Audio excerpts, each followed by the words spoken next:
Mas, dulu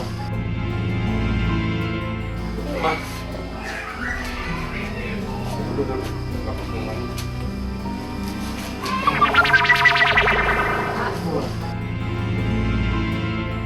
Mas, dulu Bapak ngomong.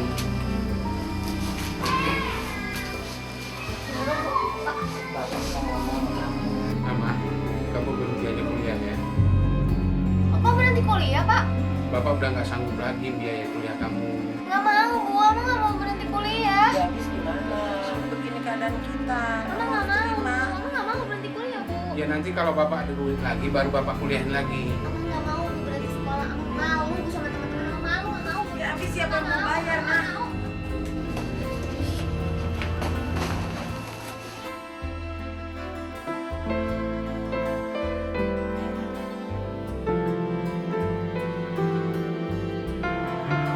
Peristiwa itu masih lekat dalam ingatanku. 9 tahun lalu, saat negeri ini carut marut dihantam badai krisis moneter. Akibatnya, ekonomi keluargaku pun ikut morat-marit. Penghasilan suamiku yang saat itu hanya Rp250.000 hanya cukup untuk makan. Kami pun terpaksa mengorbankan sekolah anak-anak. Tapi, aku sungguh tak menduga pilihan kami saat itu berakibat fatal.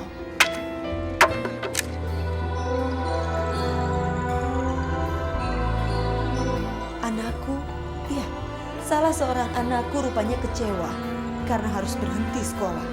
Ia memendam sendiri kekecewaan itu hingga akhirnya Mahasiswa.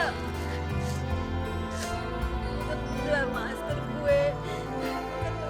Duh Gusti, anakku stres, anakku gila karena kami tak bisa terus membiayai sekolahnya.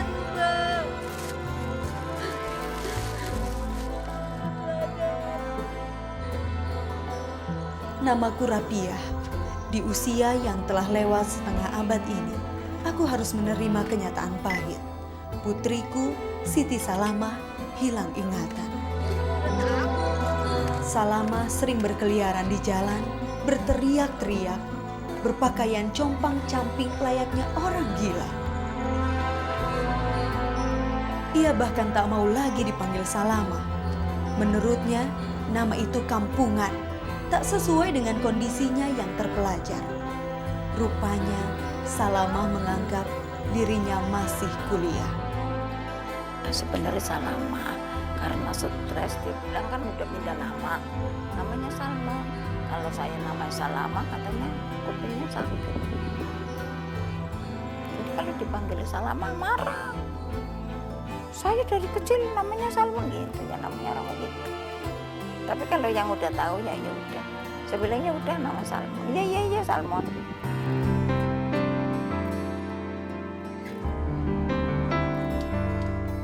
Iya, akhirnya kuturuti permintaannya.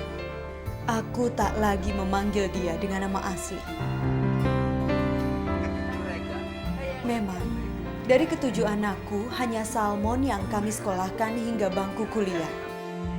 Salmon memang lebih cerdas dibanding saudara-saudaranya. Kami berharap Salmon bisa meningkatkan derajat kami, orang tuanya.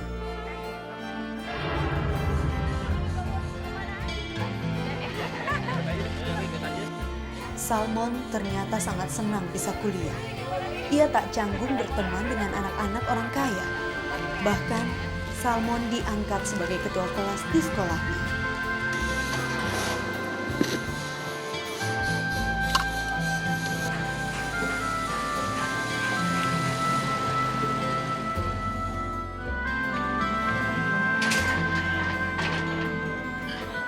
Karena bergaul dengan orang berada, pernah satu ketika Salmon menyalahgunakan uang sekolahnya. Ya udah, tenang aja. Hari ini semua gue yang ngomong. Gue jadi bos ya hari ini.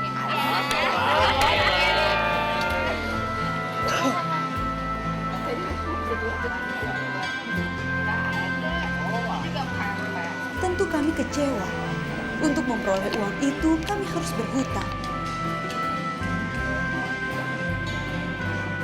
Ya awalnya begitu tuh. Kalau minta semesteran kadang-kala duitnya dipakai ya untuk ngebosin anak-anak. Maunya mondar-mandir aja naik mobil ke sono kemari. Kami berusaha keras membiayai kuliahnya. Walau harus berhutang kanan kiri, kami tak peduli. Asalkan Salmon bisa terus kuliah. Tapi kami orang kecil yang tak punya kuasa.